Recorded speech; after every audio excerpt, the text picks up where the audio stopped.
नमस्कार, मैं नीलम सिंह। आप देख रहे हैं जेएस न्यूज। आइए नजर डालते हैं इस वक्त की बड़ी खबर पर। इसके बाद आपने तो अपना काम हमेशा किया, जो भी आपके पास आया मदद मांगने आपने उसकी मदद की, उसको ताकत दी। अब उसने आपके साथ क्या किया ये आपके सामने। मैं अपने अगर बारे में बताऊं तो 11 साल हो गए, 12 साल मुझे लड़ाई लड़ते थे।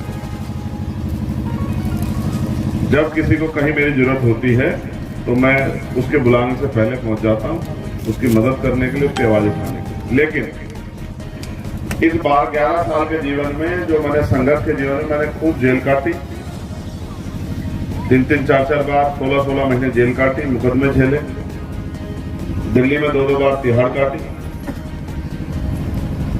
भारत के किसी स्टेट की कोई जेल होगी जहां तक मैं नहीं पहुंच पाया। मैं लखनऊ भी रहा, मैं आगरा भी रहा, मैं जयपुर भी रहा, तमाम तरह से। लेकिन ये सारी मुसीबतें मैंने इसलिए काटी कि इनमें एक भी मेरा अपना मामला नहीं है, सारे मामले जनता के हैं। जब जनता पे अन्याय हुआ तो मैंने उनकी आवाज बनने का काम किया। जब मैं उनकी आवाज बना तो सरकारों ने हमें कुचलने के लिए झूठे मुकदमों का सहारा लिया। मैं इनसे थोड़ी डरता हूँ, मैं तो अपने लोगों के भोलेपन से डरता हूँ कि वो इतने भोले हैं, हर किसी के साथ खड़े जाते हैं, बाद में पछताते रहते हैं कि भाई ये तो नेता 5 साल हमें दिखाई नहीं गई।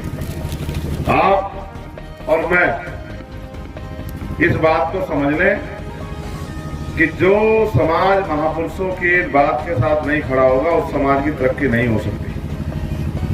वो कोई समाज। डॉक्टर बाबा साहब अम्बेडकर हमें ये कह के गए कि शिक्षित बनो, संगठित रहो, संघर्ष करो। हम इन 3 नारों को अगर अपने जीवन में धारण कर लें तो हमें कोई भी मुसीबत नहीं आएगी। आज जो लोग शिक्षित हुए, जिन्होंने शिक्षा के रास्ते को अपनाया है, जो पढ़े लिखे हैं, डॉक्टर, इंजीनियर, IAS, IPS, वकील, जज बने हैं, पटवारी, सेक्रेटरी, पुलिस में, आर्मी में, रेलवे में गए हैं, उनके घरों के हालात बदली।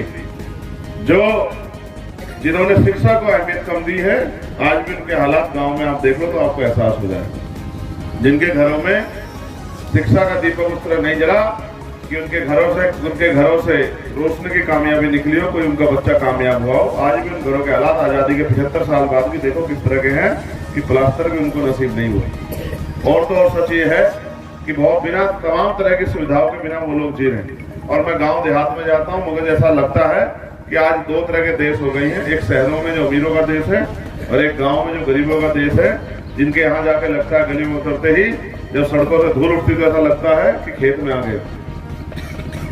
और जब आप शहरों में जाओगे, बड़ी बड़ी गाड़ी, बड़े बड़े मकान, बड़ी बड़ी चमक धमक, साफ सुथरी सड़कें, तो ऐसा लगता है कि जैसे गरीबों की तरफ कोई कुछ देखना ही नहीं चाहता। ऐसा लगता है देश अमीरों का ही हो गया।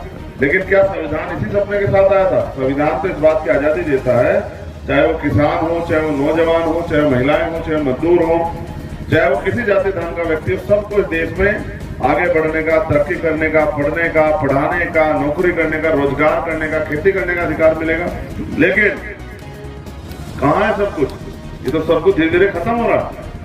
कोई पूछने वाला नहीं, कोई बताने वाला नहीं। और जिस तरह से पिछले 10 साल में महंगाई बढ़ी, बेरोजगारी बढ़ी, भ्रष्टाचार बढ़ा है और सिर्फ फ्री की बात करके और लोगों को मोहताज बनाने का काम किया जा रहा है, ये एक षड्यंत्र है। इसको इस तरह समझिए, चूहेदानी में रोटी का टुकड़ा लगाया जाता है। इसलिए नहीं लगाया जाता कि चूहे से बड़ा प्यार है चूहेदानी के मालिक को, इसलिए लगाया जाता है कि जैसे ही वो उस टुकड़े की तरफ को बढ़ेगा वैसे ही वो फंसता जाएगा चूहेदानी में। और एक दिन ऐसा आएगा कि जैसे ही वो उसको खाने के लिए दौड़ेगा वैसे ही वो जो है चूहेदानी बंद हो जाएगी, वो उसमें कबूतर बन के कैद होकर रह जाएगा। ये 4 किलो राशन देने वाले लोग ये क्यों नहीं कहते कि हम आपके बच्चों को रोजगार देंगे, आपके बेटे को नौकरी देंगे?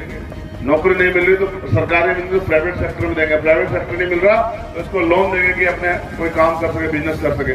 हम एक एक पैसा जुटा के अपने बच्चों को पढ़ाते हैं, पढ़ाने लिखाने के बाद नौकरी देना तो काम सरकार का है, रोजगार देना तो काम सरकार का है।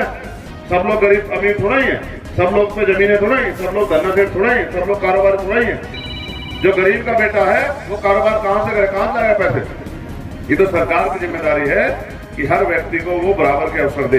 पहले हमारे बच्चे हर साल 5, 7, 10 बच्चे सेना में, पुलिस में, रेलवे में और मास्टरी में कई डिपार्टमेंट में लगे जाते थे। गांव में से हर साल 5-7 लोगों का जीवन बदल जाता था, क्योंकि जिन परिवारों में नौकरी रोजगार आते थे उन्हीं की जेब में पैसे आते थे, जिनके जेब में पैसे आते थे उन्हीं के घरों में परिवर्तन होता, उन्हीं घर में सुख सुविधा आती थी। तो अब कहाँ की है नौकरी? अब तो 69,000 शिक्षक भर्ती हुई, 20,000 पदों में घोटाला कर लिया। पुलिस की भर्ती आई तो आपने देखा होगा, आपके गांव में से भी नौजवानों ने पुलिस की भर्ती का फॉर्म भरा था क्या किसी ने? है? तो आपने 400 रुपए जमा किए, फिर 4-5-6 महीने दम लगा के मेहनत की काम छोड़ दिया। जो छोटा मोटा रोजगार करते थे, किताब पकड़ के बैठ गए कि भाई हमें पढ़ लिखना है और हमें अपने माँ बाप की सेवा करनी है, कुछ पैसे कमाने हैं तो नौकरी प्राप्त करनी है। आप यहाँ से अपने सेंटर गए, सेंटर जाके आपने पेपर दिया, पेपर देके आप खुश होते हुए निकले कि भाई अब नौकरी मिलेगी, अब माँ को कुछ, अब जेब में पैसे आएंगे तो माँ के आंसू पूछूंगा, बहन के सपने पूरा करूंगा, भाई को कुछ दूंगा, पिताजी को जो है अब बुजुर्ग बड़ी उम्र में उनको आराम का जीवन दूंगा। लेकिन जैसे आप बाहर निकले आपको पता लगा कि पेपर लीक हो गया, तब पेपर कैंसिल हो गया, बताओ क्या करो? दरोगा की भर्ती में आप देखो कैसे इसी सरकार में उत्तर प्रदेश की बसों में बैठ के जो है पेपर दिए जाते। गरीब का बच्चा करे क्या? सब कुछ अमीरों का तो हो गया। और आपके क्षेत्र में है क्या? देखो, जो आप नेता चुनते हैं उसकी जिम्मेदारी है कि वो पार्लियामेंट में जाके बोले, वो पार्लियामेंट में जाके सवाल उठाए, वो पार्लियामेंट में जाके आपकी वकालत करे। क्या कि नगीना लोकसभा में भी एम्स जैसा हॉस्पिटल होना चाहिए, क्योंकि जिससे कि वहां के गरीबों को भी कम दामों पे बेहतर से बेहतर इलाज मिले, जिससे उनकी जीवन रक्षा हो। 15 साल में आपने किसी नेता के मुंह से सुना पार्लियामेंट में, जिसको आपने वोट देके भेजा? क्या आपको नहीं लगता? क्या बताओ, ईमानदार से बताओ, क्या आपको एम्स जैसे हॉस्पिटल की जरूरत नहीं है? बताओ, हाथ उठा बताओ, है या नहीं है? जैसे आप इस तरह से हाथ उठा रहे, ऐसे आपका नेता वहां जाके जबान वो भी चला। भाई जिसकी समस्या है वही तो बोलेगा, भाई जिसको तकलीफ होगी, दर्द होगा, वही तो दवा लेगा। अगर आपको कोई बीमारी नहीं है और मैं आपसे कहूँ दवा ले लो तो लोगे क्या? तो आपने अपना काम वोट देके कर दिया, बाकी काम आपके नेता का है कि वो आपके क्षेत्र की समस्याओं को समझे। मुझे तो महापुरुषों के आशीर्वाद से मेरी खूब पहचान है। यही नहीं, प्रदेश के स्तर पे भी, देश के स्तर पे भी मुझे सारे कर्मचारी अधिकारी जानते हैं। मैं तो जिस दफ्तर में बैठ जाऊंगा, जिस काम के लिए, उसको करवा के छोड़वाऊं किसी भी कीमत पे, खाली हाथ नहीं उठ जाऊंगा। मैं तो इतनी ताकत रखता हूँ। लेकिन आप ये बताओ, आपके पढ़े लिखे नौजवान बच्चे बेरोजगार घूम रहे हैं, बहन बेटियां। जब हरिद्वार देखा आपने, कितनी दूर है यहाँ से? रोशनाबाद देखिए एक जगह में, किस लिए फेमस है रोशनाबाद? किसके फेमस है? हाँ, वहाँ 2 धंधे लगे हैं, वहाँ इंडस्ट्रियल एरिया लगा है। एक कंपनी में 8-8, 10-10 हजार लोग काम करते हैं और वहाँ कई 100 कंपनियां लगी है। सोचो आपके यहाँ 100 कंपनियां लग जाए तो 10 लाख बच्चों को रोजगार मिलेगा।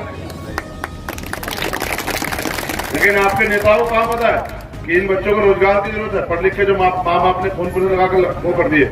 यही बराबर में हरिद्वार से पढ़ तरफ भगवानपुर है, भगवानपुर में भी इंडस्ट्रियल एरिया लगा है। सब किसानों की जमीन को गवर्नमेंट ने लिया और दिया कि भाई चलो इनको रोजगार दो। तो कितने लोगों की जिंदगी बदली।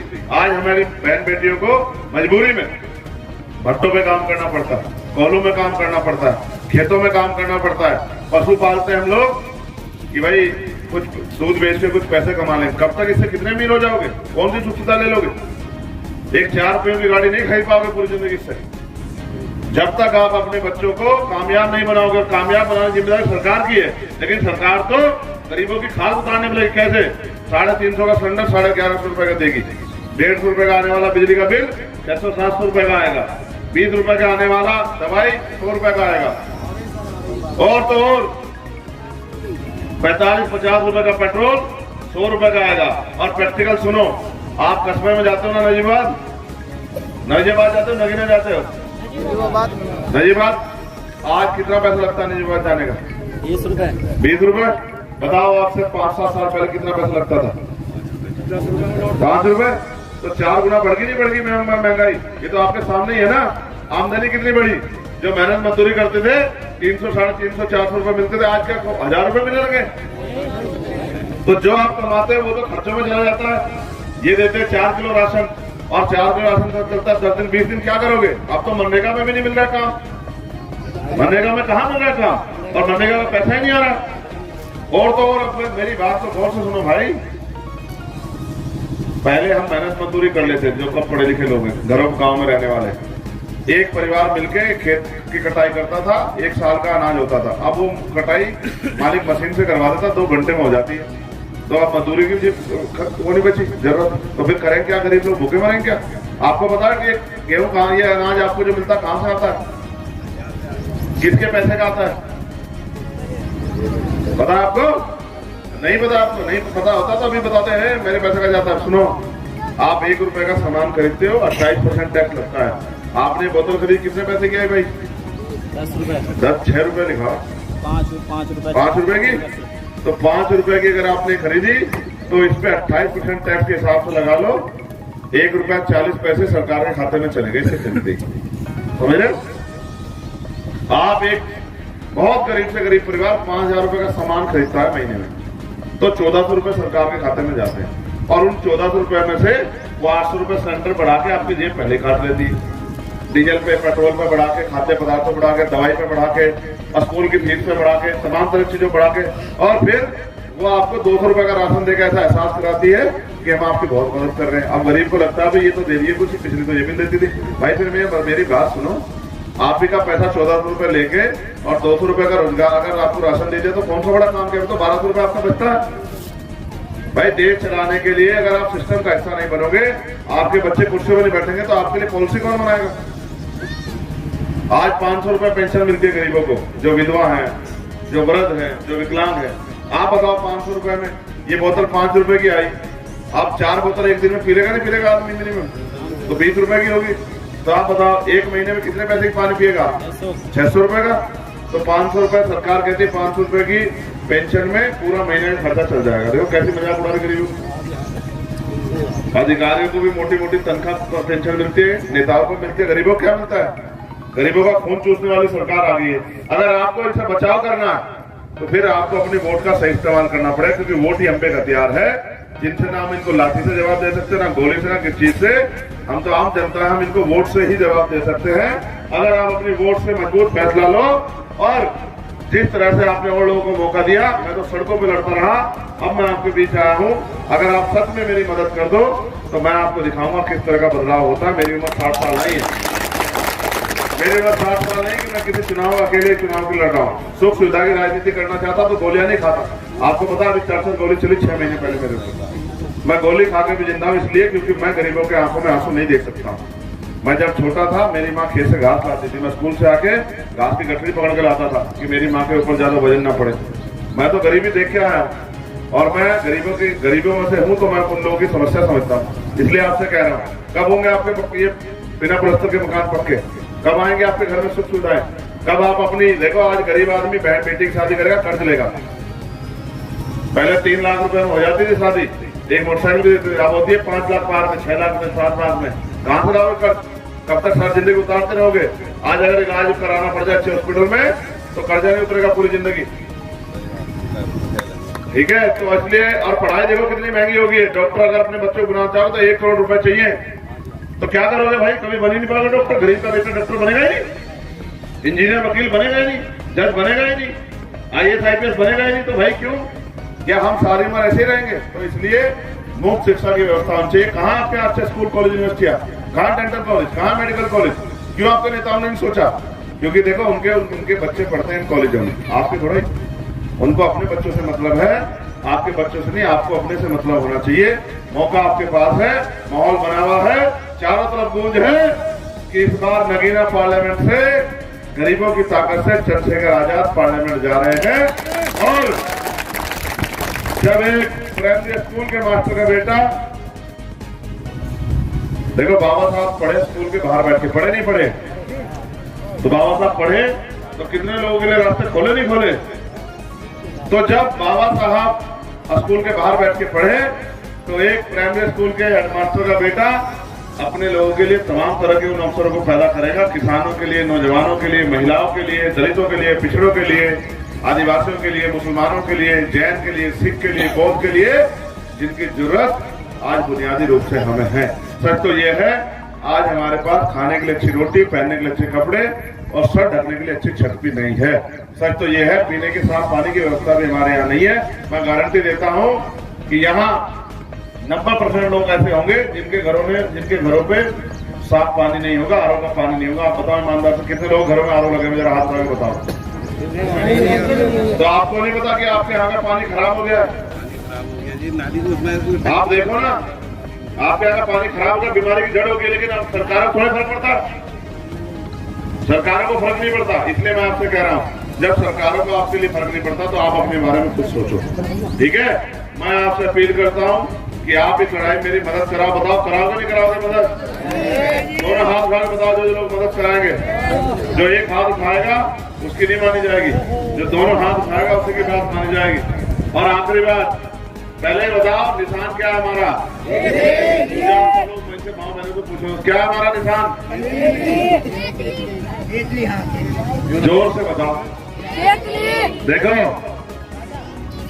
अभी भी देश में जाति के आधार पर अन्य अत्याचार जो जाति होती है, मैं बहुत जमीनी बात कह रहा हूं। हमारे वाल्मीकि समाज के लोगों ने अभी एजुकेशन की वैल्यू नहीं समझी। उनको लगता है कि उनका अंतिम जिंदगी झाड़ू लगाना है, जबकि बाबा साहब अम्बेडकर ने तो उनको कलम की ताकत दी, और भगवान वाल्मीकि महाराज के भी हाथ में कलम है।